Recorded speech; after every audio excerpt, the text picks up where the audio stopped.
ya debería, ahí está, ya debería estar habilitado para que compartas, si quieres Bueno, compartir. creo que habíamos dejado en el punto 4. Sí, sí, sí, sí. Eso era lo que había quedado la otra vez. Bueno, tomemos de ahí. Bueno, el punto 4 era el problema de los términos disposicionales y las construcciones teóricas. Para por ahí recapitular un poco, eh, este punto lo que hace es tratar de eh, poner sobre la balanza problemas y ventajas del criterio anterior, que era la traducibilidad a un lenguaje empírico, que era a su vez una alternativa a establecer las relaciones lógicas entre oraciones, pero de un lenguaje natural. Y en definitiva, el criterio de traducibilidad a un lenguaje empírico, eh, según Hempel, tiene el problema de ser también demasiado restrictivo en algunos aspectos. Hay muchos términos que no son definibles o traducibles en predicados observacionales, en lo que él define como predicados observacionales. Y va a dar algunos ejemplos y algunos problemas con el condicional. Pero vayamos al texto. El problema de los términos disposicionales y las construcciones teóricas. No obstante, el nuevo criterio, el de traducibilidad, es aún demasiado restrictivo, como lo son también, dicho sea de paso, sus predecesores, en un punto importante que reclama nuestra atención. Si los lenguajes empiristas se definen de acuerdo con 3.2, que era la definición de lenguaje empírico, entonces, como observamos antes, el criterio de traducibilidad, 3.1, concede significado cognoscitivo a una oración únicamente si sus términos empíricos constitutivos son explícitamente definibles por medio de predicados observacionales. Bueno, era la condición de traducibilidad. Pero como veremos enseguida, muchos términos, incluso de las ciencias físicas, no son definibles de esta manera. De ahí que el criterio nos obliga a rechazar como vacías de significado cognoscitivo todas las hipótesis científicas que contengan tales términos, consecuencia definitivamente intolerable. Subo un poquito. El concepto de temperatura es un caso que puede servirnos de ejemplo. A primera vista, parece que la frase el objeto X tiene una temperatura de C grados centígrados, o más brevemente, X tiene una temperatura igual a C, solo si se satisface la siguiente condición. Si un termómetro está en contacto con X, registrará entonces C grados en su escala. Dejando a un lado las sutilezas, puede concederse que el definiens ofrecido está enteramente formulado en términos observacionales. Uy, tengo un pequeño... vuelvo enseguida. Ahí está. Ahí sigo grabando. Bueno, continuamos. El concepto de temperatura es un caso que puede servirnos de ejemplo. A primera vista parece que la frase el objeto X tiene una temperatura de C grados centígrados, o más brevemente, X tiene una temperatura, bueno, la formalización de eso, solo si se satisface la siguiente condición. Si un termómetro está en contacto con X, registrará entonces C grados en su escala. Dejando a un lado las sutilezas, puede concederse que el definiens ofrecido está enteramente formulado en términos observacionales. Sin embargo, tiene un aspecto altamente discutible. En Principia Matemática y sistemas análogos, la frase si P entonces Q se considera sinónima a no P o Q. Y en esta interpretación llamada material del condicional, un enunciado de la forma si P entonces Q es obviamente verdadero si, aunque no solo si, la oración que está en lugar de P es falsa. Por lo tanto, si el significado de sí entonces en el definiens de D que eso de D, ustedes saben que yo después lo busqué en otra traducción, y hay una parte que falta en este texto, que creo que está por acá, es la definición que le colocan el D para abreviar, y el texto este se lo comió. Sí, o no será, bancame, tengo una posible hipótesis. Está en otro texto. Está, yo lo había buscado, ahora no sé dónde me quedó. Un texto conocido era significado y...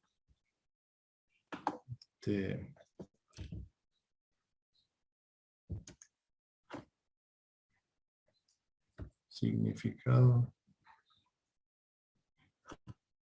Bueno, no. No me figuro, no sé si lo voy a encontrar aparte. No, pero está bien, está bien. Cualquier cosa. Sí. Bueno, volvamos al otro. Faltaba una parte de una oración, que, o sea, que incluía de la abreviación D, que era como el de Phineas, ¿no? Bueno, el problema es que creo que si lo interpreté bien, es el problema del condicional cuando el antecedente es falso, que el condicional es verdadero, ¿no? Entonces tal definition es verdadero si, aunque no solo si, X es un objeto que no está en contacto con un termómetro independientemente del valor numérico que le otorguemos a C. Y como el definiendum sería verdadero en las mismas circunstancias, la definición D calificaría como verdadera la atribución de cualquier temperatura a cualquier objeto que no esté en contacto con un termómetro, ¿no? Claro, si el antecedente dice si el objeto X está en contacto con un termómetro, pero ese antecedente resulta falso, cualquier consecuente que diga cualquier temperatura va a convertir en verdadero el condicional. Creo que era ese el problema, ¿no? Sí, sí, sí. Consideraciones análogas convienen a expresiones como cargado eléctricamente, magnético, inteligente, resistencia eléctrica, etc. En suma, a todos los términos de disposicionales, es decir, a todos los términos que expresen la disposición o propensión de uno o más objetos a reaccionar de un modo determinado en circunstancias específicas. La definición de dichos términos, por medio de predicados observacionales, no puede efectuarse a la manera de, por natural y obvio que este modo de definición puede aparecer en un principio. La solución de esta dificultad debe buscarse en dos direcciones principales. Por una parte puede argumentarse que la definición de términos disposicionales a la manera de es perfectamente adecuada siempre que la frase «sí entonces» del definiens se interprete en el sentido que obviamente está destinada a tener, a saber, como implicando en el caso de D, que aun y cuando X no esté de hecho en contacto con un termómetro, si lo estuviera, entonces el termómetro registraría C grados. En oraciones como esta se dice que la frase «sí entonces» está usada contrafácticamente. Y es en este sentido fuerte que implica un condicional contrafáctico como habría que interpretar el definiens de D. Esta sugerencia proporcionaría una solución al problema de definir términos disposicionales si no fuera porque no se dispone hasta ahora de una explicación enteramente satisfactoria del significado exacto de los condicionales contrafácticos. Así, el primer camino para salvar la dificultad tiene más naturaleza de programa que de solución. La ausencia de una teoría adecuada de los condicionales contrafácticos es tanto más deplorable cuanto que esta teoría es necesaria también para el análisis del concepto de ley general en la ciencia empírica y de ciertas ideas relacionadas con él. La aclaración de este conjunto de problemas constituye actualmente uno de los desiderata más apremiantes en el campo de la lógica y de la metodología de la ciencia. O sea que ahí se cierra una de las posibilidades, era considerar al condicional como un condicional contrafáctico, pero bueno, la teoría de los condicionales contrafácticos está menos desarrollada, así que bueno, no habría manera de fundamentarla en ella. Carnap indicó y desarrolló en detalle otra forma de tratar los problemas sobre la definición suscitados por los términos disposicionales. Consiste en permitir la introducción de términos nuevos en un lenguaje empirista por medio de las llamadas oraciones reductivas, que tienen el carácter de definiciones parciales o condicionales. Así, digamos, el concepto de temperatura en nuestro último ejemplo puede introducirse mediante la siguiente oración reductiva. R. Si un termómetro está en contacto con un objeto X, entonces X de T igual C, si y solo si el termómetro registra C grados.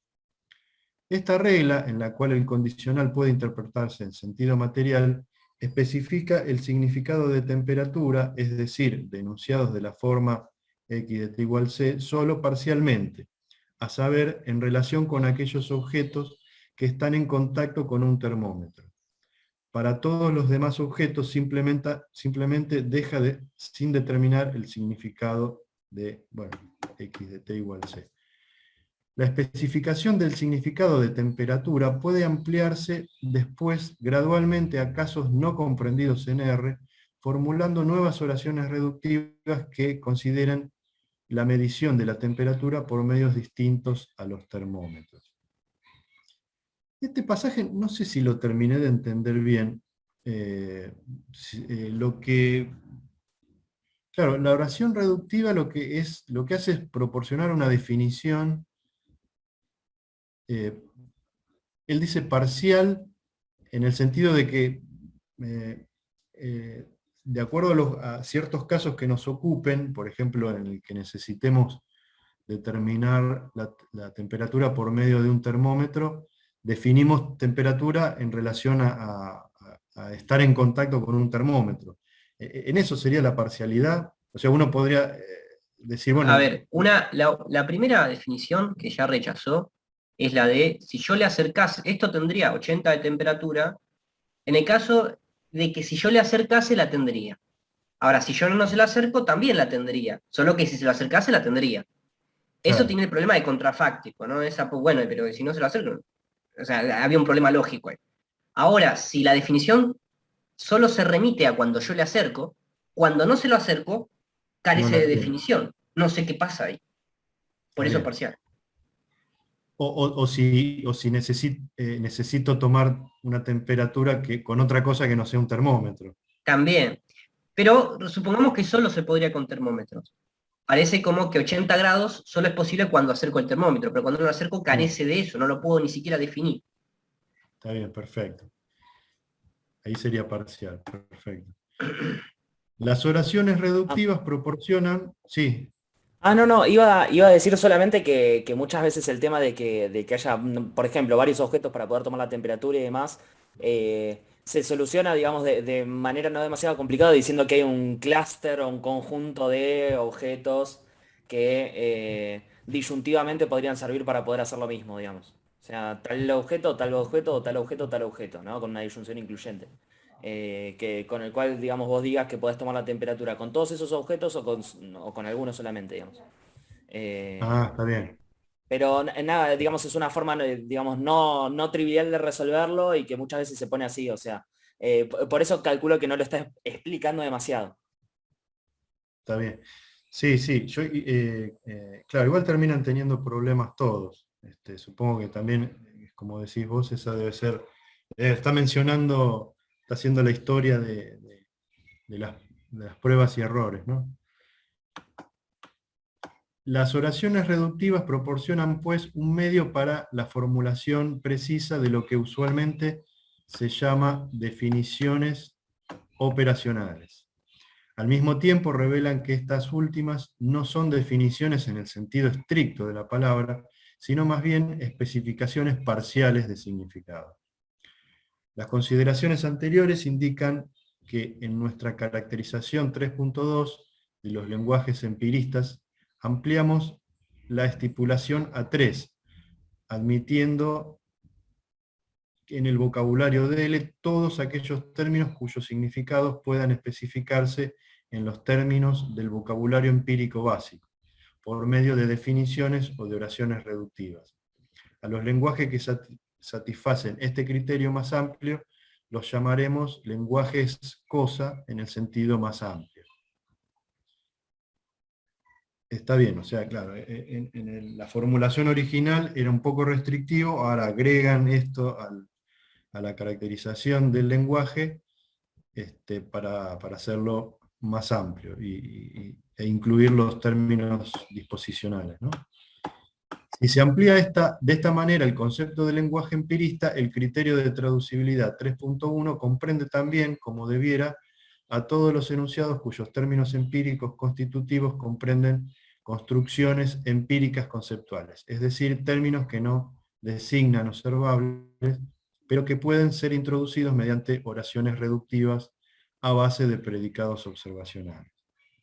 Aún en esta versión generalizada, sin embargo, nuestro criterio de significado cognoscitivo puede no hacer justicia a teorías científicas avanzadas que se formulan en términos de construcciones teóricas, tales como las expresiones temperatura absoluta, potencial gravitatorio, campo eléctrico, función, etc. Hay razones para pensar que ni las definiciones ni las oraciones reductivas son adecuadas para introducir esos términos a base de predicados observacionales. Así, por ejemplo, si se dispusiera de un sistema de oraciones reductivas para el concepto de campo eléctrico, entonces, simplificando un poco el problema, sería posible describir en términos de características observables algunas condiciones necesarias y algunas condiciones suficientes para la presencia, en una región dada, de un campo eléctrico de cualquier descripción matemática, por complejo que fuera. Pero en realidad esos criterios pueden darse solo para algunas clases de campos suficientemente simples. Ahora bien, las teorías de tipo avanzado a que aquí nos referimos pueden considerarse como sistemas hipotético-deductivos en que todos los enunciados son consecuencias lógicas de un conjunto de supuestos fundamentales. En tal sistema, tanto los enunciados fundamentales como los enunciados derivados son formulados ya sea en términos de ciertas construcciones conceptuales teóricas que no son definidas en el sistema y así juegan el papel de primitivos, sea en expresiones definidas por medio de estas últimas. Así, en su estructura lógica, dichos sistemas se equiparan a los sistemas axiomatizados, no interpretados, estudiados en matemática y en lógica. Adquieren aplicabilidad a cuestiones empíricas y, en consecuencia, el carácter de teoría de la ciencia empírica, el carácter de teorías de la ciencia empírica en virtud de una interpretación empírica. Esta última se efectúa por medio de la traducción de algunas oraciones de la teoría, con frecuencia derivadas y no fundamentales, a un lenguaje empirista que puede contener tanto predicados observacionales como construcciones empíricas. Y como las oraciones a las que se da así significado empirista son consecuencias lógicas de las hipótesis fundamentales de la teoría, dicha traducción efectúa, indirectamente, una interpretación parcial de las últimas y de las construcciones conceptuales en términos de las cuales han sido aquellas formuladas. A fin de convertir la traducibilidad de un lenguaje empirista en un criterio adecuado de contenido cognoscitivo, ampliamos, en consecuencia, el concepto de lenguaje empirista para que comprenda lenguajes cosa, tanto en un sentido estricto como en un sentido amplio, y todos los sistemas teóricos interpretados de la clase a que acabamos de referirnos. Entendido en esta forma, 3.1 puede servir finalmente como criterio general de significado cognoscitivo. A ver, el anteúltimo párrafo que leíste, lo que estoy entendiendo es que aquellos términos fundamentales que dentro de Ahí, justo antes de terminar el anteúltimo párrafo. Entiendo que hay como cierto problema para definir algunos términos. Hay algunos términos que no van a tener un paralelo empírico directo, no voy a poder encontrarles un indicador o una operacionalización para medirlo, para poder conectarlo con la experiencia. Pero dice O que es están, las... Sí, o están interpretados mínimamente como para poder operar contrastaciones con ellos. claro, pero con la última instancia Como son como términos primitivos, dice. como términos Figuran primitivos. ahí en la parte más alta de la teoría. Y Sí, parecería como que entonces, para definirlos, bueno, se definen en función de sus consecuencias lógicas, o sea, en función de que terminan teniendo alguna implicancia sobre lo empírico. O sea, parece, y a eso lo menciona como definición parcial. Estaría bueno que sí, dé algunos ejemplos. Yo me imagino que está hablando, por ejemplo, de electrones o, o cosas claro, que en esa época eran electrones. Hoy en día creo que deberíamos hablar de cosas un poco menos medibles. sí, sí, tal cual. La materia Claro, oscura de hoy, por ejemplo. Sí. él dice potencial gravitatorio, campo eléctrico, función. Sí, son ese tipo de términos, me parece, los Pasa que hoy que... en día esos términos no sé si estarían ahí arriba, tan arriba. Creo que están mucho más cerca de lo empírico hoy en día. Ahora, por ejemplo, energía oscura de la que hablábamos hoy, o materia oscura, quizás esa sí estaría un poquito más arriba, cerca de las fundamentales. eh, sí, yo me tuve que ir de la reunión, pero estaba re interesante. Sí, Sí, yo no tengo mucho leído sobre lo de la perdón. materia oscura. Sabía, sabía hace algunos años de lo esencial que era el tema de que era como una especie de explicación eh, potencial al hecho de que se percibían fenómenos que no eran explicables con la cantidad de materia o sea, fenómenos gravitatorios, de velocidades de cuerpos y esas cosas que no eran explicables con la materia que se veía. Y, y Bueno, me eso sería parece, una especie de definición parcial. O sea, ahí donde no se puede explicar, postulo esto, y a esa es como su presencia indirecta. Supongo claro, que y aparte creo eso está. que, por lo menos como yo la había leído, pero era en algún texto de divulgación, tampoco era muy estricto, era que los fenómenos se comportaban como si hubiera más materia de la que se ve, como si hubiera una materia que fuera oscura, Claro. no visible. Y de ahí que por ahí, bueno, yo no sé después qué exactitud hay en eso, pero Cuánto de hay esa materia oscura no es éter, ¿viste? Es un éter inexistente, que un estamos creyendo flojito. y por ahí es una interacción entre otras fuerzas y no una materia que no vemos. No lo Claro, sé, claro.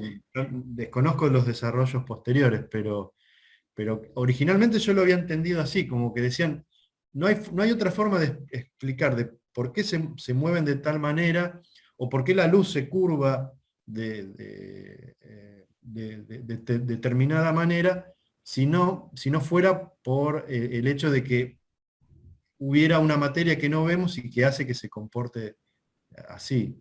Este, Igual a mí me hacía un poco eco de algunas cuestiones de una materia que cursé en el verano con Claudia Márcico, ¿viste? Problemas de Antigua, donde el tema central era la idea de cómo a veces debemos explicar la realidad con analogías, porque, bueno, eh, Platón, la caverna, ¿no? ¿Cómo explicamos lo que no conocemos si no es a través de cosas que sí conocemos? Y en ese sentido es como una forma metafórica o utilizando analogías de explicar. Sí, Y incluso modelísticamente.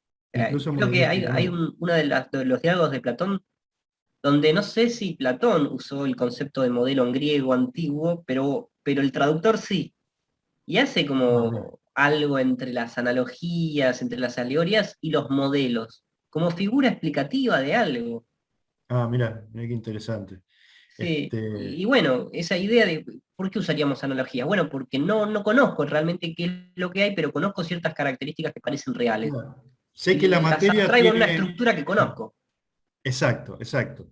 Y entonces postulo que debe haber algo que yo conozco, como la materia, que tiene propiedades como la fuerza de la atracción, fuerza de gravedad, pero bueno, no la puedo ver, capaz que todavía no la pude detectar.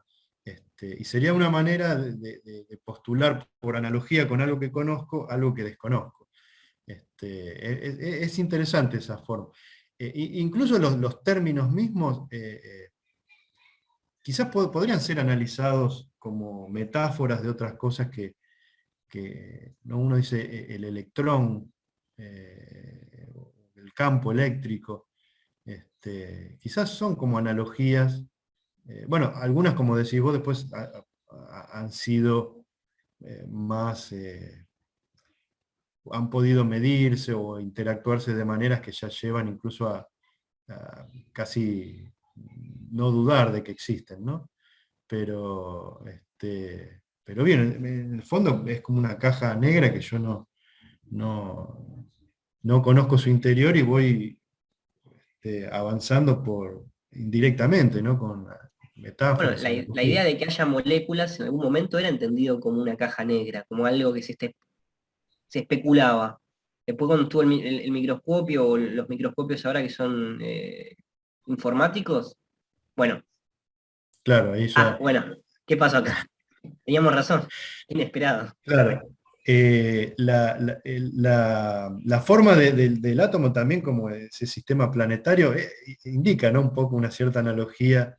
Decir, bueno, por ahí lo chico es como lo grande, ¿no? Ya que vemos que ahí giran alrededor de algo, quizás lo chico también, pero está muy bien, está muy bien. Hablando de eso, creo que hace poco se pudo observar cómo, viste que está la idea de que los átomos, los electrones saltan de un lado a otro, a las órbitas.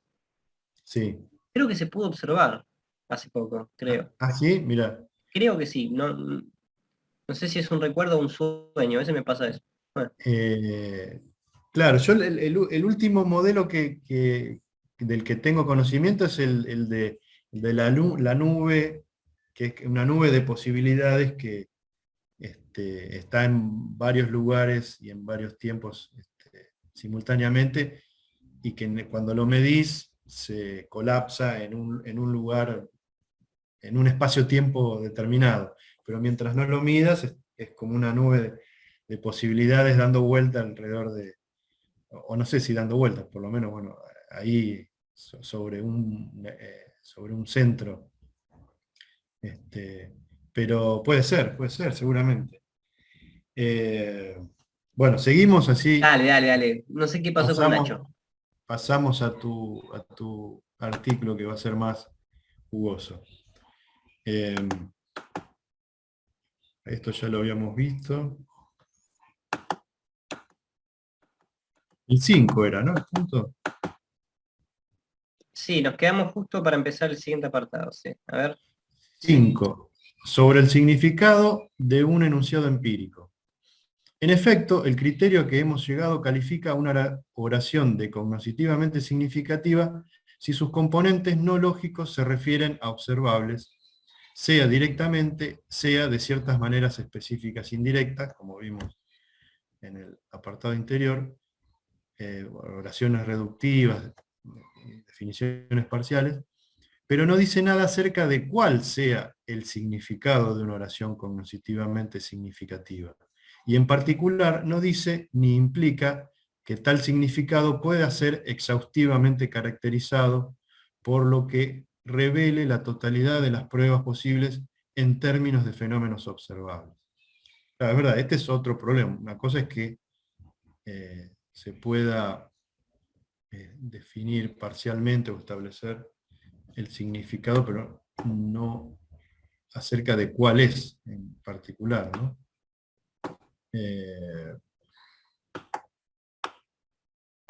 en realidad, el contenido de un enunciado con significado empírico no puede en general ser exhaustivamente expresado por medio de ninguna clase de oraciones observacionales, porque examínese primero, entre los enunciados admitidos por nuestro criterio, cualquier hipótesis puramente existencial o cualquier enunciado que implique cuantificación mixta.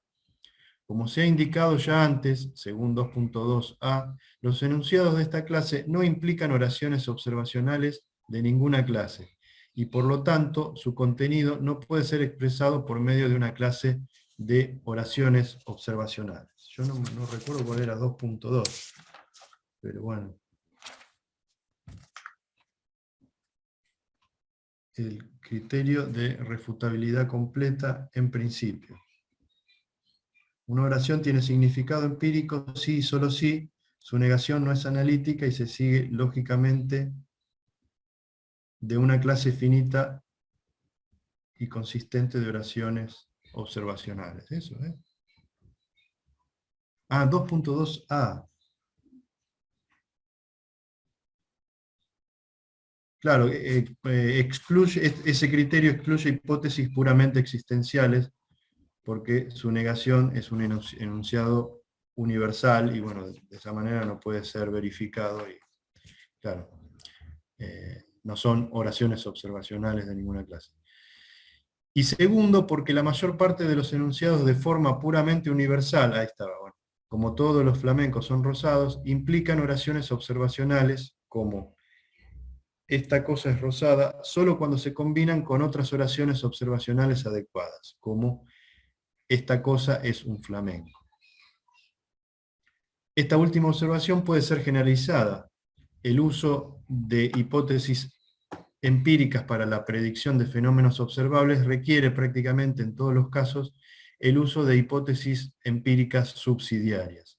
Así, por ejemplo, la hipótesis de que el agente de la tuberculosis tiene forma de bastón no implica por sí misma la consecuencia de que, observando una muestra de un esputo tuberculoso al microscopio, se verán forma de bastoncitos. Para reducir esa predicción, para deducir esa predicción hay que usar como premisas adicionales un gran número de hipótesis subsidiarias, incluyendo la teoría del microscopio. De aquí lo que constantemente se denomina el significado cognoscitivo de una hipótesis científica dada, no pueda ser adecuadamente caracterizado solo en términos de pruebas observacionales potenciales, ni pueda ser especificado para la hipótesis tomada aisladamente. Para comprender el significado de una hipótesis en un lenguaje empirista, tenemos que saber no meramente qué oraciones de observación implica sola, o en conjunción con hipótesis subsidiarias, sino también qué otras oraciones empíricas no observacionales son implicadas por ella, qué oraciones en el lenguaje dado la confirmarían o negarían, y de qué otras hipótesis sería la hipótesis dada confirmatoria o refutadora. En otras palabras, el significado cognoscitivo de un enunciado en un lenguaje empirista se refleja en la totalidad de sus relaciones lógicas con todos los demás enunciados en aquel lenguaje y no solo con las oraciones observacionales. En este sentido, los enunciados de la ciencia empírica tienen un significado excedente, además del que puede expresarse por medio de las oraciones observacionales pertinentes. Claro, Sería un punto para el holismo semántico. claro.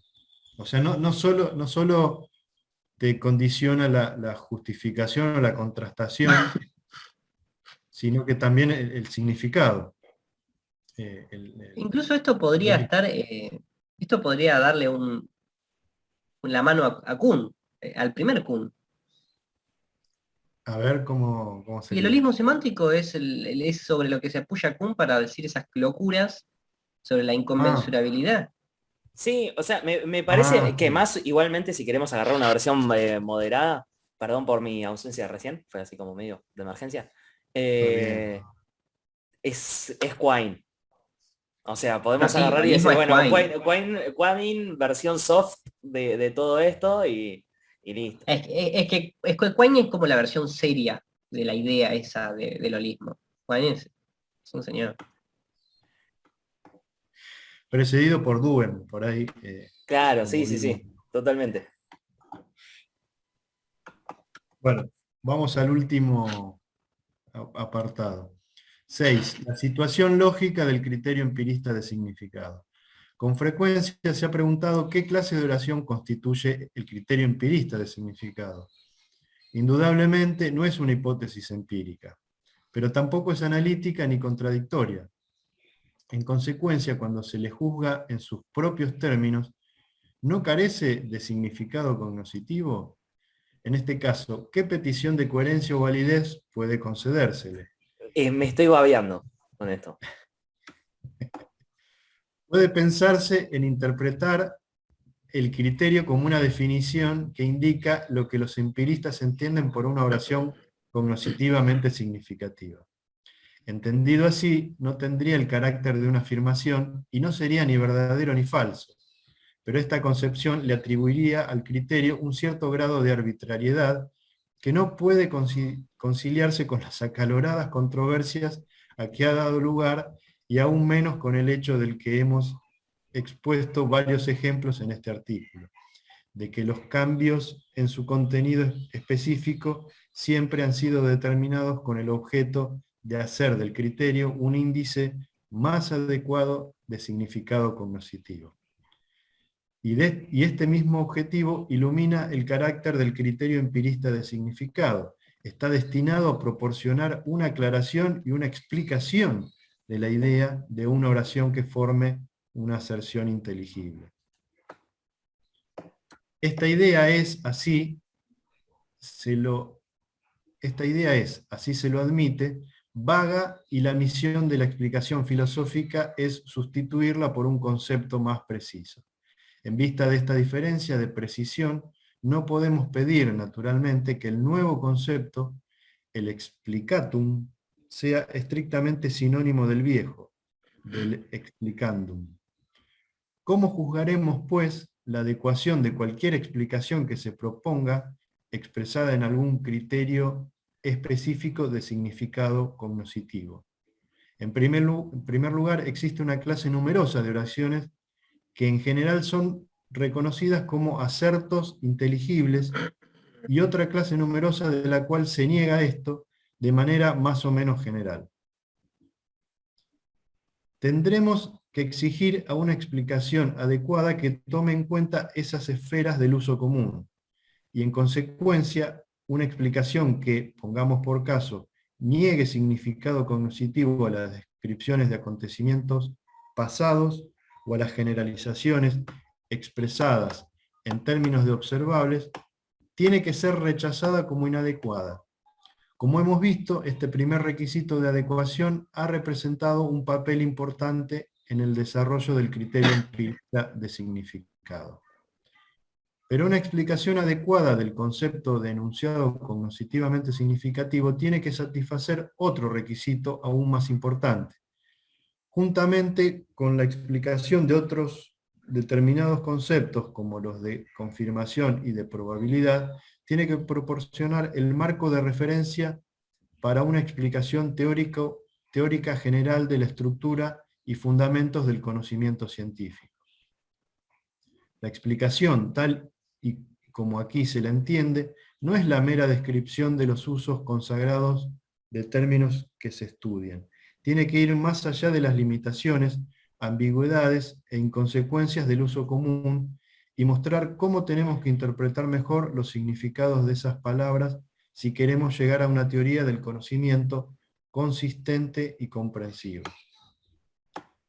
Este tipo de consideración, que ha sido muy influido por el estudio de la estructura de las teorías científicas, ha apresurado las más recientes ampliaciones del criterio empirista de significado.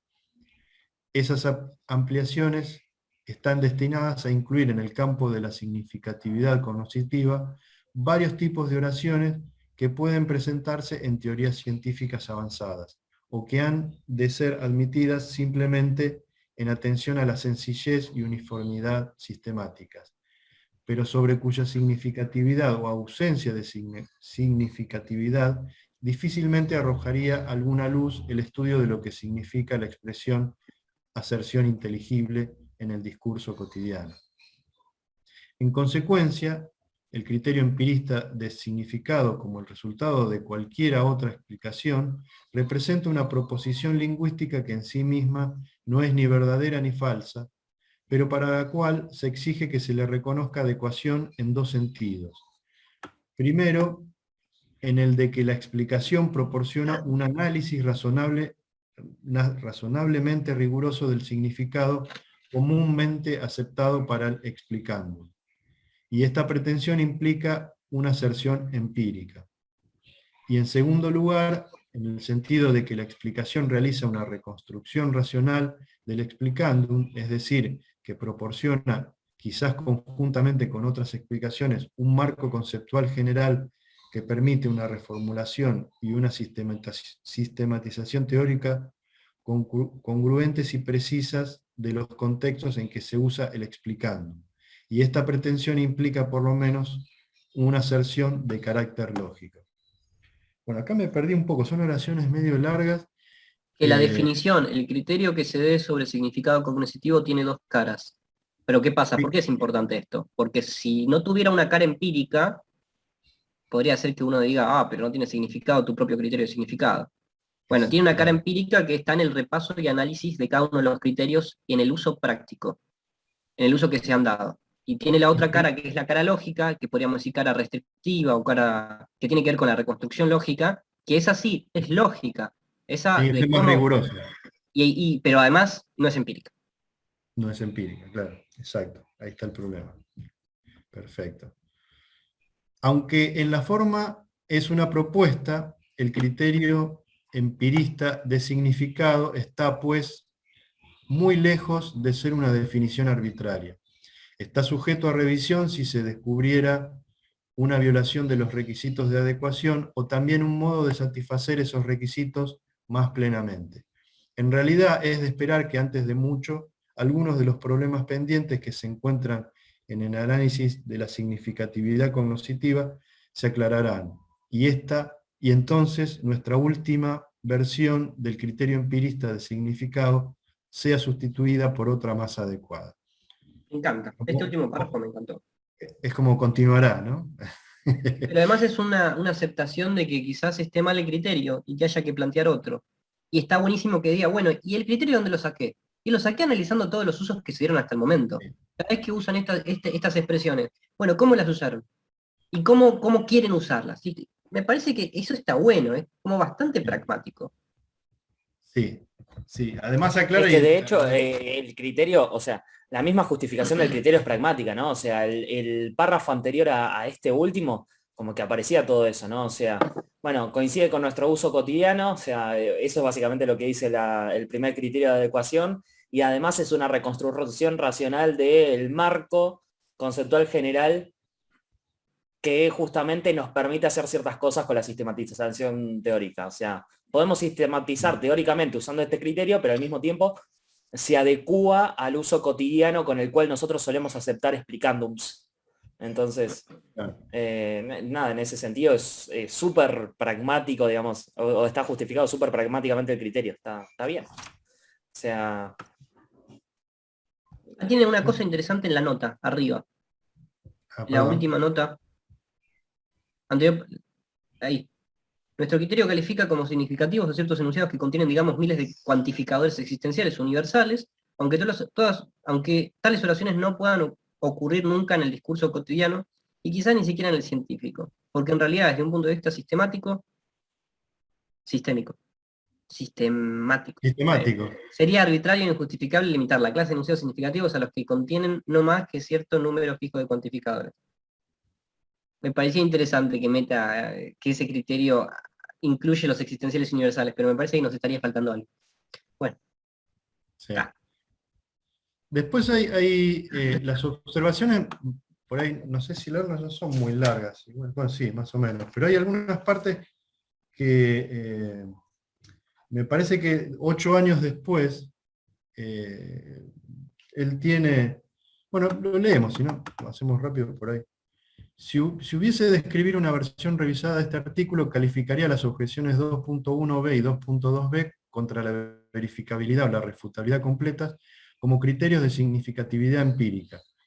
La primera de esas objeciones sostiene que si una oración S es empíricamente significativa, según el criterio de verificabilidad, también lo es entonces S o N, aun cuando N no sea significativa cognoscitivamente, en el sentido de que no es ni analítica ni contradictoria, y de carecer de significado empírico en el sentido de criterio de verificabilidad. Pero en lo que me interesaba leer, ¿dónde estaba? Más abajo. Bueno, detalla ciertas dudas sobre algunas cosas que escribió en el artículo. Y más, acá está, más abajo dice, tengo dudas más serias acerca de la idea de un criterio de traducibilidad.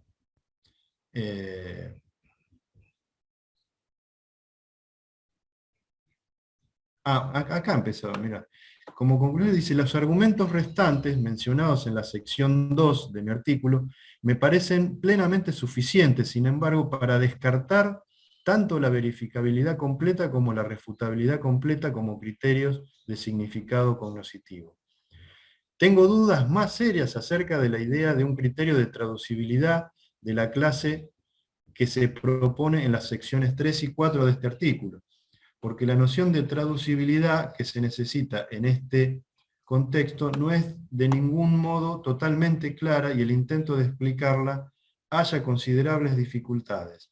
Parece deseable, por lo tanto, trabajar sin esa idea. Y después tenía este párrafo, me parecía interesante. Pero por mucho que se pueda delimitar razonablemente la clase de oraciones calificadas para introducir términos empíricamente significativos, este nuevo punto de vista me parece que conduce a la comprobación de que la significatividad cognoscitiva no puede ser bien interpretada como una característica de oraciones individuales, sino de sistemas de oraciones que corresponden aproximadamente a las teorías científicas, más o menos comprensivos. Un estudio más detenido de este punto sugiere fuertemente que, de manera muy parecida a la distinción analítico-sintética, la idea de la significatividad cognoscitiva, con su insinuación de una distinción radical entre oraciones o sistemas de oraciones significativas y no significativas, ha perdido su carácter prometedor y su fecundidad como explicandum, y que lo mejor sería sustituirla por ciertos conceptos que admitan diferencias de grado, tales como la simplicidad formal de un sistema, su poder explicativo y predictivo, y su grado de confirmación relativo al testimonio disponible. Bueno, pues sigue, pero no me quiero extender. Bueno, no sigue mucho más. No, es excelente. O sea, me gusta mucho la última parte.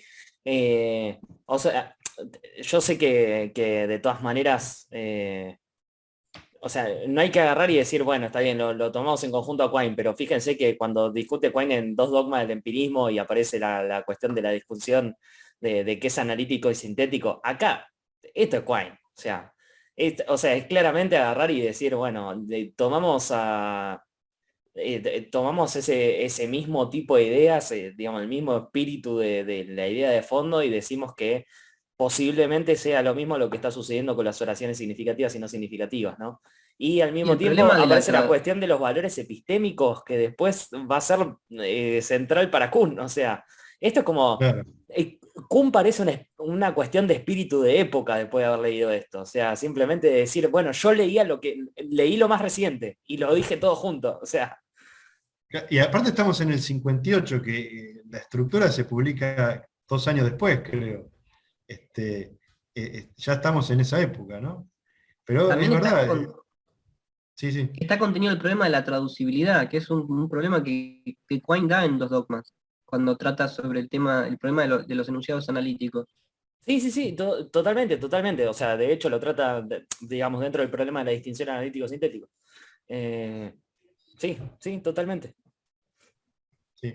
A mí me gustó mucho este artículo, la verdad que me ayudó un poco bastante a entender incluso muchos de lo que estoy enseñando en IPC, y además me lo relacionó con otras cuestiones que no conocía, eso del criterio de traducibilidad. Claro, es una empresa que duró años esto.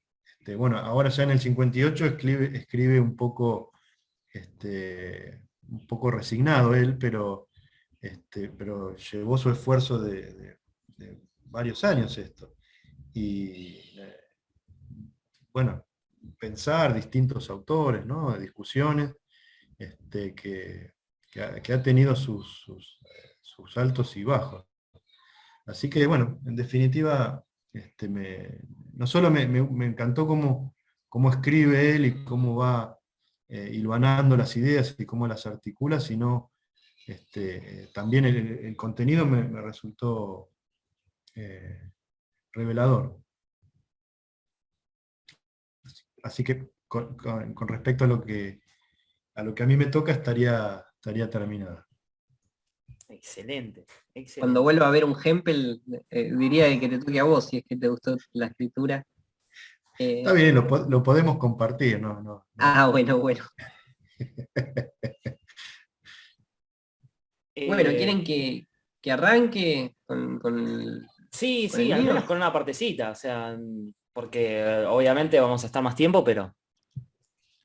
Bueno, vamos Bien, a fue una ver. sorpresa para mí lo del Contale, artículo. contale. No sé si él sabe.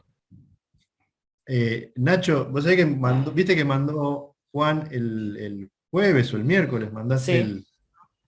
Y yo vi el título y me sonó parecido, algo, digo, uy. Y en un momento recordé, porque yo a mitad de año hice una evaluación académica para la revista colombiana de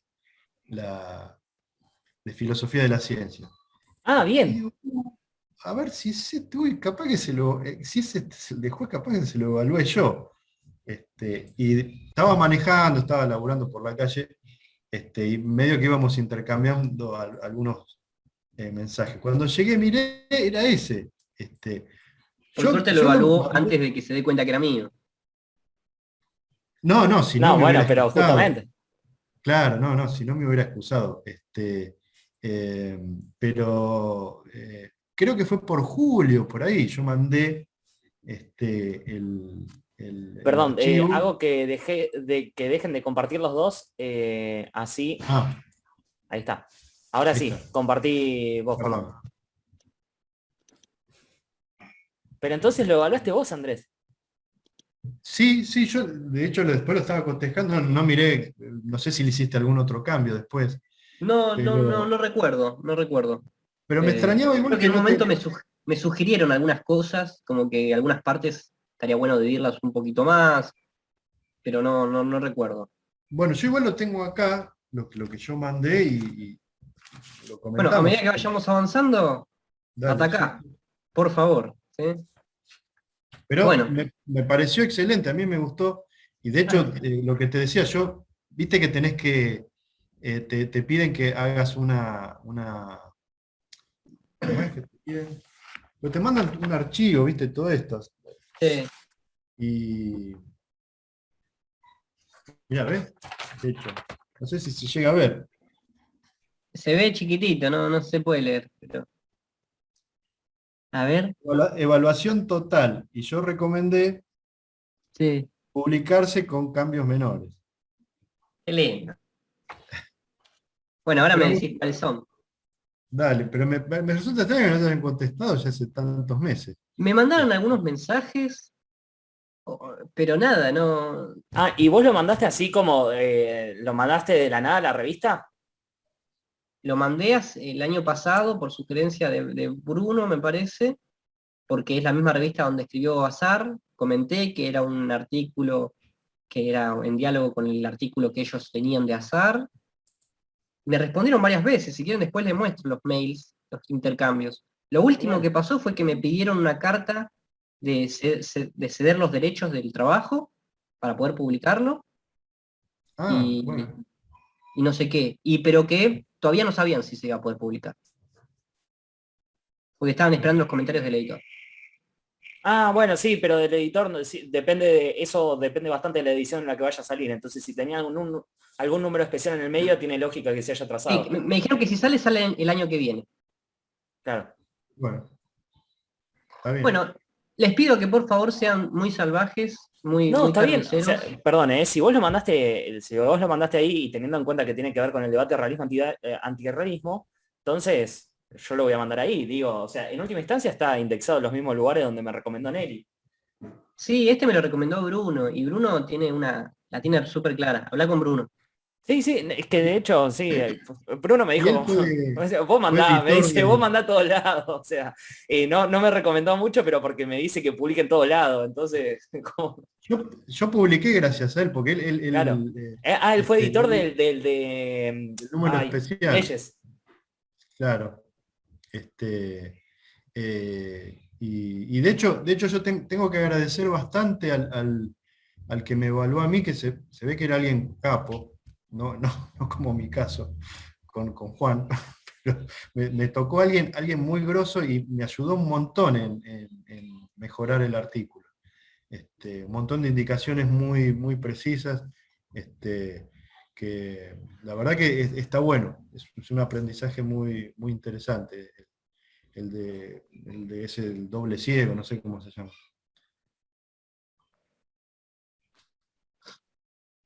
Bueno, ¿quieren que arranquemos?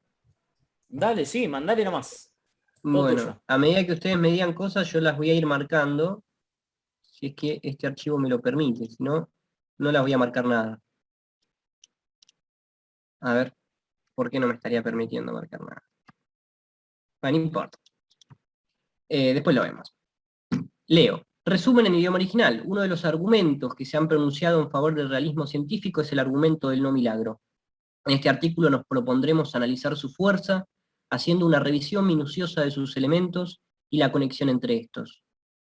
Para realizar dicha tarea, nos valdremos de la reconstrucción del argumento del no milagro como una inferencia a la mejor explicación, realizada por Roberto Azar, entre otros, y concluiremos que la estructuración del argumento del no milagro con la forma y una inferencia a la mejor explicación no puede ser utilizado para apoyar el realismo más que el antirrealismo.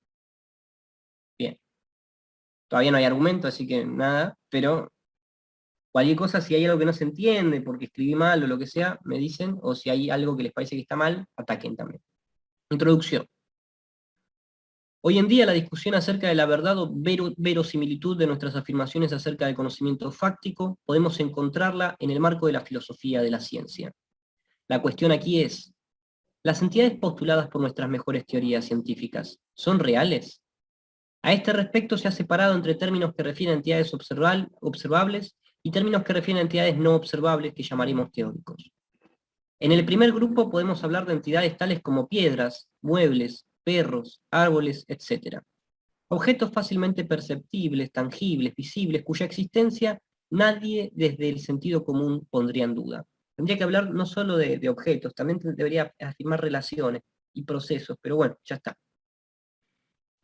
En el segundo grupo hablamos de entidades tales como electrones, campos electromagnéticos, neutrinos, el inconsciente, las clases sociales, Alpha Centauri, la materia oscura, etc.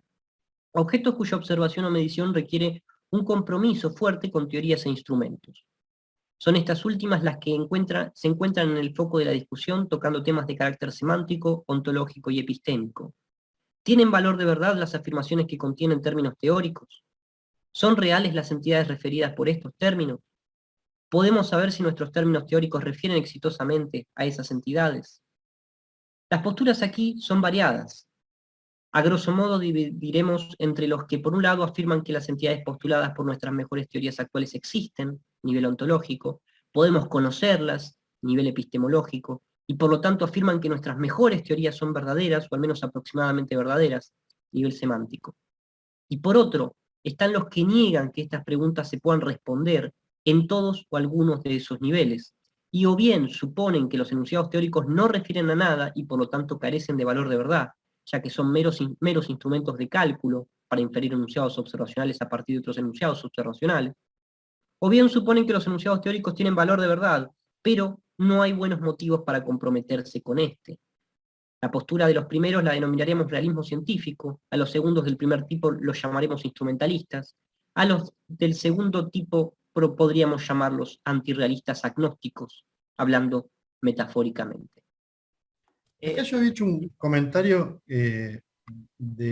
pero ahora que lo veo no sé si es tan pertinente, de que terminar de definir al final del párrafo los nombres, por ahí podía resultar un poquito como desorientador, y sugería por ahí de poner los nombres como cuando los describís. Pero ahora no estoy tan seguro de que sea una observación pertinente. O sea, no sé si se entendió lo que dije. Sí, Cuando vos decís por un lado, están entre los que por un lado, qué sé yo, por un lado los realistas, que afirman que por otro lado, los antirrealistas, ese tipo de cosas. Pero ahora no, no me parece tan voy a hacer una pertinente. cosa mientras comentan, porque no puedo agregar los comentarios que me están dando, porque a pesar de que ahora no te parezca, estaría bueno anotar lo que me estás diciendo. Así que voy a dejar de compartir y voy a ver si puedo abrir el archivo de forma tal que lo pueda editar. Sí, tranqui, tranqui. Puede ser que lo que te haya hecho cambiar de opinión es que, como yo ya sé lo que voy a leer, le pongo el tono necesario para que se entienda. En cambio, cuando uno Puede lee ser. y no sabe lo que se tiene que esperar, no le pone el tono. Puede Sí, ser puede. que tengas A mí, razón. claro, lo que me había despistado un poco, igual después es los segundos del primer tipo con los del segundo tipo, por ahí esas, ¿cómo se Podría llaman? ponerle unas letritas de referencia. O también, claro. Eso te iba a decir con respecto a la última partecita. En realidad, que vos hicieras lo siguiente, porque vos haces como dos clasificaciones y en la segunda, o sea, y en el segundo, en el segundo punto haces una subclasificación.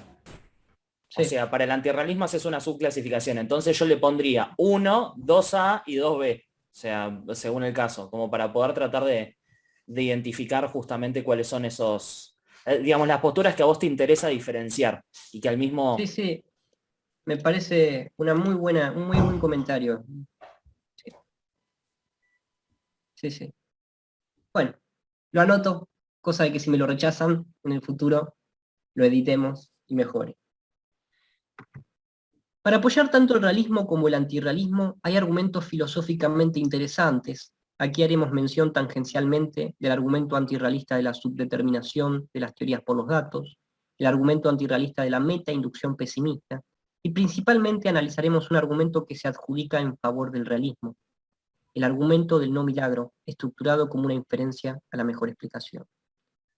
Pensamos con Azar y Gaeta que la inferencia a la mejor explicación, mezclado con el argumento del no milagro, no es concluyente y que puede ser tanto realista como antirrealista. Nos valdremos de sus respectivos aportes y ahondaremos en algunos aspectos que nos parece que no fueron tratados suficientemente por aquellos. Gaeta y Azar. De esta forma, buscamos reforzar la postura según la cual Aclará, perdón, ahí sí, aclará que es aquellos autores porque si no se entiende, se puede entender que son aquellos argumentos. me parece muy bien. Incluso tuve que hacerlo mientras lo leía, así que sí. De esta forma, buscamos reforzar la postura según la cual el argumento IME-ANM debería quedar fuera del cuadrilátero en el debate hasta que estas críticas no sean superadas. En la anteúltima sección de este trabajo enumeraremos una serie de argumentos, entre ellos, por un lado, B, C y E, que ya fueron incluidos en los trabajos de Azar y Gaeta, y por otro, A, D y F, que considero que no fueron tenidos en cuenta hasta ahora y podrían reforzar esta postura. A modo de Eh, título, sí, Está bien. El tema es, si vas a mencionar como los ítems, yo tal vez lo ordenaría de forma que aparezcan los ítems primero y después aparezcan digamos, las vamos a referencias ponerlo a acá. esos ítems. O sea, lo ordenaría al revés, digamos, solamente Sí, eso. me gusta, estéticamente me parece mejor. Comentario, pero los ítems y luego el texto. Yo acá había puesto también otro comentario de que estaría bueno, eh, creo que dos cosas, bueno, sí. Una por ahí mencionar también qué pasos previos haces. Comenzaremos describiendo primero el argumento no milagro, luego lo ubicaremos, lo estructuraremos como una inferencia en la sección 2. Viste que se suele usar ese esa especie de derrotero que va a seguir el artículo como este, eh, para estar prevenido. Y después lo otro que creo que había sugerido era eh, también mencionar algo como que realce el aporte que vos estás por hacer. Es decir, qué importancia tiene en el tema. Sí, a ver. O sea, me parece que yo al reforzar las conclusiones de Azar y Gaeta, ofreciendo estas hipótesis, tal y tal, como sacar chapa, digamos, no sé cómo decirlo. Este, exacto, Ah, qué cómo puede desastre. surgir. El campo. Ahí está. Desastre porque estaba escribiendo ventajas con B larga. Porque lo estaba asociando con bueno. Bueno, listo. ¿Estamos o hay alguna otra más? Creo que todo lo que me dicen hace que mi trabajo parezca serio. En cambio, así como está, como que medio es un esqueleto. Bueno, No, estamos. no, no, para nada, para nada. O sea, No, no, es mi simplemente, sensación. Yo veo los comentarios que ustedes me dicen y me imagino, wow, es verdad, hubiera quedado re grosso. Pero bueno, pero igualmente te van a, o sea, en el caso de que me de que permitan te lo editarlo. acepten, que para mí te lo van a aceptar, o sea, porque en general es muy bueno el punto que planteas, o sea, tratar de agarrar y remarcar subargumentos por los cuales hay que reevaluar, por ejemplo, el argumento del no milagro y demás, eh, es como una tarea que yo no me lo perdería en una revista, ¿entendés? O sea, y menos si están planteados los argumentos antes, digamos, también publicados. Es como, bueno, terminá de liquidar la cuestión con esta Claro, propuesta, ¿entendés? Entonces está bueno para publicar. Ni en pedo es algo vamos a que ver yo si dejaría fuera. cumplo. Vamos a ver Eh, si cumplo. no importa, Sí, pero aunque sea Coincido, dejas coincido planteados los con vos. problemas, o sea, imagínate que, o sea, hay doble manera de que te lo tomen en consideración. La primera es que efectivamente cumplas con el propósito que para mí, o sea, yo igualmente hago la apuesta ahora y digo, va a pasar, pero no lo sé, porque todavía no lo leímos.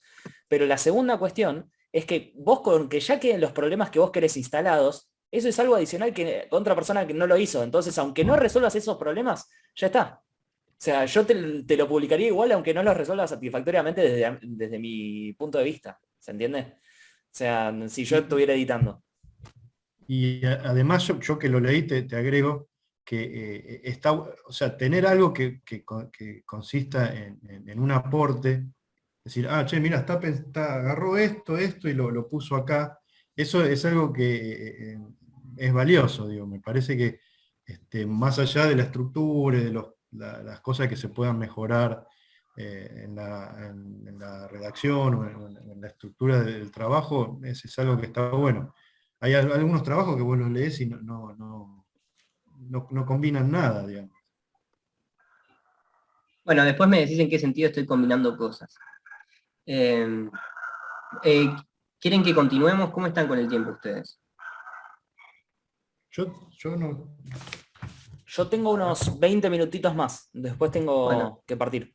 Vamos, Pero vamos, ¿continuamos, vamos les un ratito dale. más. parece? Sí, sí, sí.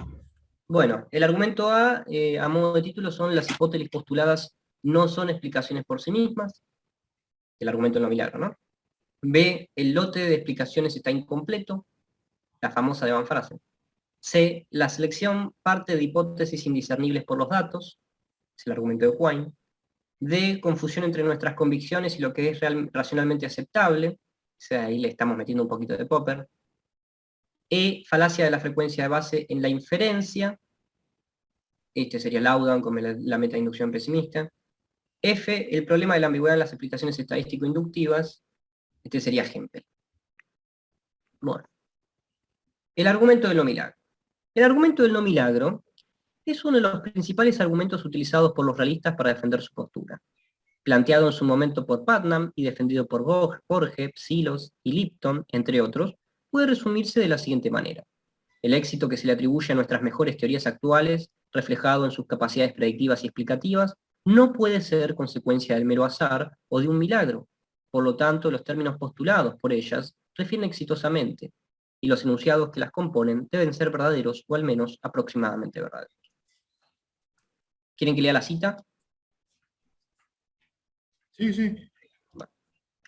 Podemos asegurar que el argumento del no milagro, si bien motivado por una vieja intuición, tiene su fecha de nacimiento en 1975, cuando Putnam sostuvo que el realismo es la única filosofía que no hace del éxito de la ciencia un milagro. El razonamiento comienza con una premisa ampliamente aceptada, tanto por realistas como por antirrealistas. La ciencia es exitosa. En efecto, nuestras mejores teorías actuales permiten no solo brindar explicaciones correctas, sino también generar predicciones y retrodicciones con una asombrosa precisión. ¿Cuál es la mejor explicación de ese éxito? Este argumento funciona bajo la suposición de que 1. El éxito de las teorías indica su valor de verdad. 2. Cualquier otra explicación del éxito de las teorías hace de este un milagro o algo igualmente inverosímil. Dicho argumento es bastante plausible de sostener ante un antirrealista escéptico que se negase incluso a aceptar que existen regularidades en el universo. Pero aquí, el debate es contra los instrumentalistas y los convencionalistas como los que critica Popper en Realism and the Aim of Science. Allí Popper nos habla de Mach, Rouen, Schlick y Poincaré, para quienes las teorías serían meros instrumentos o quizás convenciones, que no nos hablan del mundo. Ahora que leímos Poincaré sabemos que no es tan así. Sino que solo nos sirven para calcular y obtener predicciones a partir de los datos que les procesemos. En este sentido, las teorías no son ni verdaderas ni falsas, pues los instrumentos no tienen valor de verdad. En todo caso, son útiles o inútiles. Anexado a esto, podríamos decir que un antirrealista podría encontrar la razón del éxito de la ciencia en algún proceso biológico evolutivo, como conjeturan Popper y Van Fraassen, pero que, sin embargo, rechaza que eso tenga algo que ver de forma necesaria con la tinencia de nuestro conocimiento científico, o que de eso se pueda desprender que nuestras teorías son verdaderas. ¿Qué nos aseguraría que nuestro conocimiento teórico es verdadero? ¿Es necesario o ha sido necesario en el pasado que el conocimiento teórico sea verdadero para que la ciencia tenga éxito? En este nivel, se pone en cuestión tanto nuestro conocimiento de los objetos corrientes como nuestro conocimiento sobre entidades teóricas. Pero eso no impide al antirrealista entender el estado actual de la ciencia y su éxito explicativo y predictivo. ¿Algo? 3. Estructura de la inferencia a la mejor explicación. No necesariamente identificada con la forma del argumento del no milagro, la inferencia a la mejor explicación es un tipo especial de inferencia, para muchos identificada con los razonamientos abductivos, que según algunos utilizan los científicos a la hora de dar cuenta de un hecho intrigante. Es decir, que en principio este concepto fue acuñado para describir el procedimiento inferencial utilizado por los científicos en la práctica para explicar cuestiones fácticas. Este procedimiento puede ser descrito de la siguiente manera. Dados nuestros datos y nuestras creencias de fondo, inferimos la explicación que, si fuera verdadera, proporcionaría la mejor de las explicaciones en competencia que podamos generar de esos datos, siempre y cuando la mejor sea suficientemente buena para nosotros como para realizar alguna inferencia. La idea de que inferimos la mejor explicación que proporcionaría la mejor de las explicaciones en competencia supone que previamente contamos con un lote de explicaciones posibles para el fenómeno en cuestión, y que mediante la IME seleccionamos aquella explicación del lote que se adecúa mejor. Dicha valoración como la mejor supone ciertos criterios que Azar ha enumerado prolijamente en su trabajo del 2020. Me atrevo a decir que estos criterios se pueden separar entre aquellos que se alinean sobre lo razonable y aquellos que están del lado de lo psicológicamente persuasivo. Estos son los valores. Criterios razonables, entre paréntesis objetivos. Acá estoy tomando, y quizás debería aclararlo, no sé si me van a decir ustedes, que usualmente lo razonable está del lado de lo objetivo y lo psicológico del lado de lo subjetivo. Esa es creo que ahí me pongo del lado de Reichenbach. Ustedes me dirán. ¿Es aporte tuyo, Juan? La separación sí, en cambio la numeración de valores la da Azar, pero no los da mezclados. Perfecto. Sí, yo Testeabilidad. aclararía Sí. con una nota al pie, ¿eh? O sea, ¿por qué te parece que razonable es objetivo? O sea, y por Vamos a ponerlo acá. qué... Comentario. ¿Por qué lo razonable es lo objetivo y lo psicológico lo subjetivo? Entre paréntesis. Popper para lo razonable y para la distinción Reichenbach. Listo. Y yo no sé si suma o no, pero vos lo único que decís es me atrevo a decir, y yo diría que si es un aporte tuyo, yo lo resaltaría más, me parece también. Vamos Porque a queda poner de vuelta. como un poco humilde. Es que yo Pero, intento no decir esto, lo digo yo. Pero, no, no, pero digo, proponer algo y además hacerse cargo, digo, bueno, propongo, no sé, o lo postulo puse que, arriba. Me atrevo a decir que. claro, sí, a mí me sonaba como un poco humilde, pero o me atrevo de, pero puede ser, puede servir también. Vamos a dejarlo así. Quizá. Vamos a dejarlo en un quizá. Bien. Testeabilidad. Capacidad de poseer mayor cantidad de consecuencias observacionales. Comprensión. Capacidad de explicar mayor cantidad de tipos de fenómenos. Fíjense que la primera es cantidad de consecuencias y la segunda cantidad de tipos de consecuencias. Hay una diferencia cualitativa. Pero las puse sobre la misma, o sea, las puse sobre el mismo ítem, ay, ¿qué pasó? Sobre el mismo ítem porque a pesar de que sean diferentes, me parece que es una diferencia cualitativa, pero son bastante semejantes. 2. Coherencia con el conocimiento de fondo, capacidad de adecuarse al conjunto de conocimientos previos, y conservadurismo, capacidad de exigir menos cambios en la cosmovisión de la comunidad científica. Nuevamente, son bastante semejantes, cambia algún aspecto cualitativo. Azar los pone como diferentes. 3. Independencia o carencia de carácter ad hoc, capacidad de poseer apoyo teórico y apoyo empírico independientemente. Criterios persuasivos o subjetivos. Plausibilidad intrínseca, capacidad de ser admitidos como buenas explicaciones. Fijémonos que acá ya entra el sujeto y sus valoraciones personales. Capacidad de ser admitido como una buena explicación. ¿Que la explicación en sí misma tiene esa capacidad? No, me parece que no. Sin efectuar la comparación con sus rivales. Simplicidad, principio de parsimonia. Si todas las demás características se mantienen en pie de igualdad, debemos elegir la hipótesis más simple. Acá, para decir que esto es subjetivo, me estoy agarrando de ejemplo. Loveliness, capacidad de proporcionar la mayor comprensión potencial de los fenómenos bajo escrutinio. Y esto sale de Lipton. ¿Algún comentario hasta acá? No, Bien. La distinción razonable persuasivo apunta al hecho de que es posible llegar a un consenso en torno a los primeros, mas con los segundos el acuerdo no será tan fácil y dependerá de factores marcadamente psicológicos. En torno a los criterios que hemos destacado como razonables, la capacidad de una teoría o hipótesis de poseer mayor cantidad de consecuencias observacionales en cantidad y variedad, la compatibilidad de sus elementos con elementos de otras teorías, hipótesis o cosmovisiones, así como el hecho de que sea deducible de otros enunciados aceptados previamente en el marco de teorías, se remite a cuestiones lógicas, y podríamos decir que pertenece al campo de la lógica del conocimiento.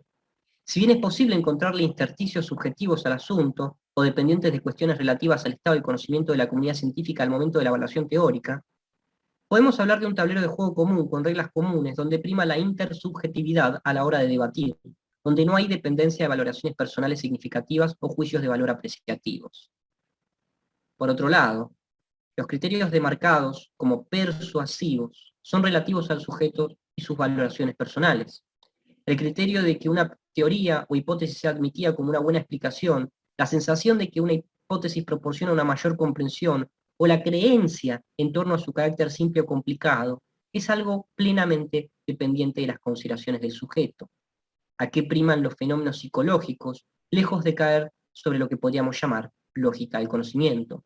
Una comunidad de científicos podría disentir en torno a estos últimos criterios, mas no sobre los criterios que hemos demarcado como razonables.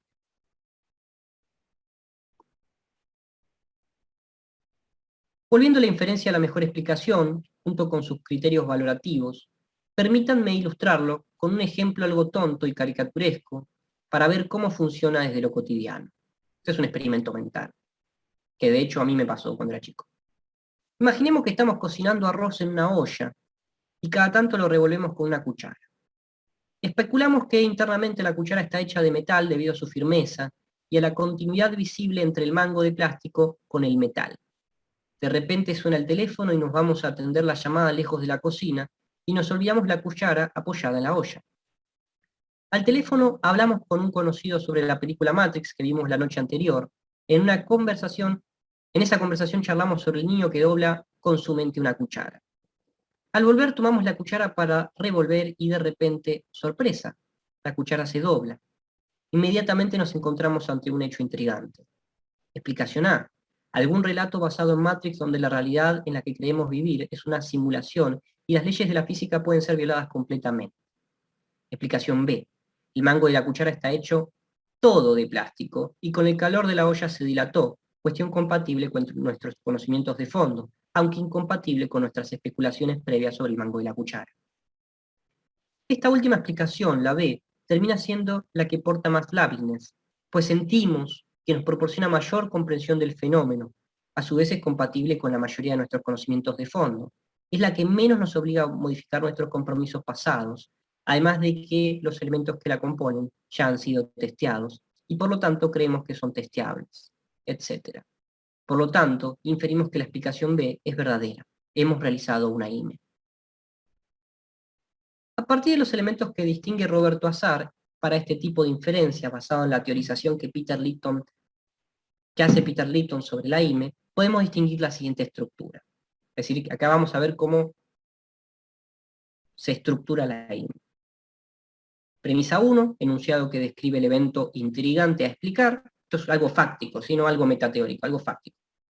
Premisa 2, enunciados que describen los elementos que conforman el lote de explicaciones potenciales rivales sobre el evento intrigante. Premisa 3, enunciados valorativos según los cuales una de las explicaciones de 2 es mejor que el resto. Entonces, en 1, la cosa que no entendemos. En 2, las hipótesis para entender la cosa que no entendemos. En 3, las valoraciones en torno a las hipótesis para ver cuál es mejor. Conclusión, la que valoramos como mejor debe ser la verdadera. Falta ahora ver cómo el argumento del no milagro se adecua a esta estructura perteneciente a la inferencia a la mejor explicación. ¿Comentarios hasta acá? Para mí hasta ahí viene bárbaro. Bien. Estructura del argumento del no milagro como una forma de IME. A Nacho le quedan 8 minutos. Supongo que vamos a terminar con esto. Para analizar el argumento del no milagro es necesario acomodarlo a una estructura inferencial clara. Hay varias reconstrucciones. Nosotros utilizaremos la realizada por Roberto Azar, dado que nos parece la más adecuada y exhaustiva. Azar reconstruye el argumento del no milagro de acuerdo con la visión liptoniana de la inferencia a la mejor explicación. 1. Evidencia intrigante. ¿Cuál es esa evidencia? Según el argumento del no milagro, las teorías científicas actuales cuentan con éxito predictivo y explicativo. Eso es lo intrigante. Lote de explicaciones para entender eso. Hay diferentes hipótesis que si fueran verdaderas explicarían 1. Ellas son H1. Las teorías científicas actuales son verdaderas o aproximadamente verdaderas, de modo que sus términos teóricos centrales refieren a entidades inobservables que existen efectivamente en la realidad. Y H2. Las teorías científicas actuales no son verdaderas ni se aproximan a la verdad, pero casualmente todas ellas gozan de éxito predictivo y explicativo. Premisa 3. Hipótesis más plausibles según criterios liptonianos. H1 explica uno mejor que H2 y cualquier otra hipótesis disponible. Eso es lo que haría el argumento del no milagro, ¿no? Conclusión, H1 es verdadera, es decir, el realismo es verdadero. El argumento del no milagro ya no es una IME aplicada a cuestiones fácticas, sino que es un argumento en un meta-nivel. Aquí se discute una cuestión filosófica que no puede dirimirse por la experiencia, sino que precisamos de una argumentación filosófica razonable y o persuasiva, y ese es el juego que estamos jugando a la hora de discutir en este debate. En cuanto a los elementos, notemos que uno, elemento intrigante, es algo que dan por sentado tanto realistas como antirrealistas, y por eso Azar identifica uno con el elemento intrigante. En 2, se describe la esencia del realismo y del antirrealismo científicos como las hipótesis del lote de explicaciones para dar cuenta de uno, aunque sin dar lugar al antirrealismo agnóstico. Tampoco se ha integrado referencia alguna a la noción de milagro. Suponemos que va asociado implícitamente con la idea de que H2, antirrealista, no es viable. Cuestión implícita en 2, con la idea de que para el antirrealista el éxito de las teorías es consecuencia de la casualidad. En 3 se relaciona H1 como la mejor. Se selecciona. Como aquí la cuestión no es empírica, solo contamos con los criterios valorativos liptonianos para determinar qué hipótesis explica mejor uno. Hasta acá la reconstrucción de azar. Sí. El hecho en uno de que Vamos a las subir. teorías científicas actuales cuentan con éxito explicativo y predictivo, ¿eso lo aceptarían tanto los realistas como los antirrealistas? En principio, según la reconstrucción de azar, sí. Pero a mí me parece que sí, que un antirrealista aceptaría el éxito de la ciencia. Eso no está puesto en duda, que la ciencia es exitosa. Pero, Que pero permite, explicativo. no sé si permite explicar, pero que permite predecir, sí. Ahora, que permite explicar, ahí quizás habría que aclararlo. Vamos a poner acá. A ver, no, acá. Porque hay problemas con el concepto de explicación, ¿no? A eso te estás refiriendo. Sí, sí. No todo antirrealista aceptaría Más arriba me parece, teorías acá explicativas. es algo que dan por sentado tanto realistas como antirrealistas. Ahí, no sé si... El Acá. renglón de abajo. Ahí. No todos los antirrealistas aceptarían la explicación en un sentido clásico. Algunos incluso intentarían evitar esa terminología. Excelente, sí. Y Sí. lo otro que me hacía ruido era lo de que los antirrealistas dicen que afirman que el éxito es consecuencia de la casualidad. Eso no lo pongo, pasa que eso es un comentario mío de lo que hace Azar. Azar pone acá, H2, las teorías científicas actuales no son ni verdaderas ni se aproximan a la verdad, pero casualmente, y esto lo pone Azar, casualmente todas ellas gozan de éxito predictivo y explicativo. Está bien. O sea, vos estás glosando lo que... Sí, acá esto es un comentario de la reconstrucción que hace Azar. En ningún momento acá, mi único aporte es hacer clasificaciones de lo que dicen los autores hasta acá, o hacer bien. comentarios. Sí, ese es un punto Perfecto. criticable, ¿no? O sea, digamos, el uso del término casualidad tranquilamente, o sea, en realidad, Es que me voy a agarrar de ahí, genial, ahí genial. Está para perfecto. boxearlo. O sea, obviamente, no te puedes agarrar con la causalidad, digamos, en un sentido fuerte, porque si quiere, digamos, Robert podría decir, bueno, yo estoy hablando de causalidad en un sentido un poquito más intuitivo, o No, sea, lo causalidad estoy no, explicando casualidad. perdón, casualidad.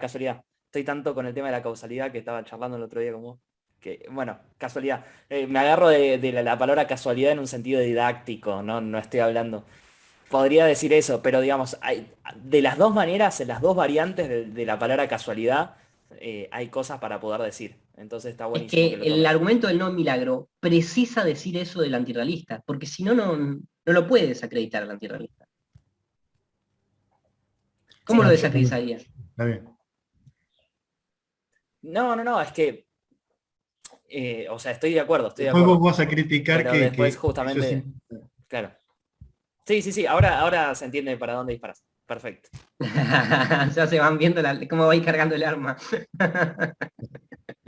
Sí, incluso la distinción entre lo psicológico y lo persuasivo fue parte de... Ahí se están cargando balas. Bien, Nacho, llegó tu horario. ¿Qué vas a hacer? Eso me estaba Cortamos, me fijando. parece. Seguimos. Acá, ¿puedo bancar un cachito hasta que termine la sección? O sea, bueno, llego un poquito más tarde de la otra reunión. Total, tengo que hacerla por Zoom esta vez, así que no tengo Creo que ya tanto termina. peso. A ver, No, vamos. tranqui, vos mandale. Yo cualquier cosa les Podría aviso. evitarse la dependencia a los criterios liptonianos si la estructura, o sea, a los valores, si la estructura del razonamiento fuera válida. En ese caso, bastaría tan solo con acordar sobre sus premisas. Hay quienes han intentado reconstruir argumento en cuestión como uno deductivo, como, por ejemplo, Musgrave. Su estrategia consistió en agregar una premisa a IME que se hallaría implícita cada vez que utilizamos este tipo de inferencia. Esa premisa conecta la consideración de una hipótesis como la mejor con la razonabilidad para aceptarla como verdadera, de tal forma que se hace necesario aceptarla mejor como la verdadera. Veamos. Si una hipótesis H es la mejor explicación para un hecho E, entonces es razonable aceptar H como verdadera. 2. El realismo científico constituye la mejor explicación del éxito de la ciencia. 3. Por lo tanto, es razonable aceptar el realismo científico. Deductivo. Puede argumentarse que dichos intentos no resultan exitosos. Gaeta. La introducción de la premisa 1 equivale a creer que la inferencia a la mejor explicación es legítima, que el éxito está conectado con la verdad bilateralmente, o sea, una identificación entre éxito y verdad total. Es claro que si uno acepta 1, el argumento es deductivo, pero ¿qué razones tenemos para aceptar 1? Parece ilegítimo dado que con este argumento se pretende demostrar algo que no se sabe con anterioridad, es decir, que se busca que tenga un valor ampliativo. Esta propiedad puede encontrarse en un razonamiento abductivo o uno inductivo, y no en uno deductivo cuya conclusión no va más allá de las premisas. Es decir, que una reconstrucción deductiva no iría. Descartando la posibilidad de estructurarlo como un argumento deductivo a la forma de Musgrave, nos quedaremos con el esquema dado por azar, tomando a NM como una forma de IME, en un sentido abductivo. Ahora lo tenemos claramente estructurado, podemos analizarlo. ¿Es realmente un buen argumento realista? Acá viene la parte interesante, ¿sí? Acá viene el aporte. Pero bueno, vos, Nacho, te tendrás que ir. Así que continuará. Sí, sí, Sí, lo seguimos la próxima si querés con más detenimiento, aparte porque dale. justo estamos a las puertas de lo más jugoso, me parece. Sí, sí, sí, totalmente, totalmente. Bueno, Bueno, ¿cuándo nos juntamos? ¿Nos juntamos esta vez dentro de 15 días? Dentro de 15 días es después de que inmediatamente después de que termine el workshop. O Yo sea no tengo que problema de juntarnos todos los viernes, pero si ustedes quieren en 15 días, está bien. ¿qué día es el que en 15 días? en 15 días sería 12 de noviembre. Sí, sí, sí, mejor. Dale, Porque dale. el viernes 5 yo por ahí tengo un compromiso. Genial. Perfecto.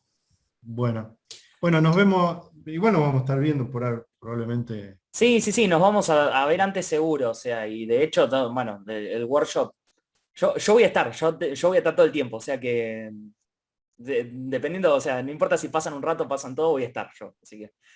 Sí, yo me voy a dar vueltas seguramente por algunos ¿En qué fecha exposiciones es el workshop? Del 10, 10 11 al y 12. 12. Sí, ¿De noviembre? exactamente. Arranca tipo 2, el primer día arranca un poquito antes y fin. Buenísimo. Bueno, nos estamos viendo, chicos. Bueno, Bueno, nos compañeros, vemos. Mil nos vemos. gracias. Gracias por el grupo. Gracias a ustedes también. Abrazo enorme.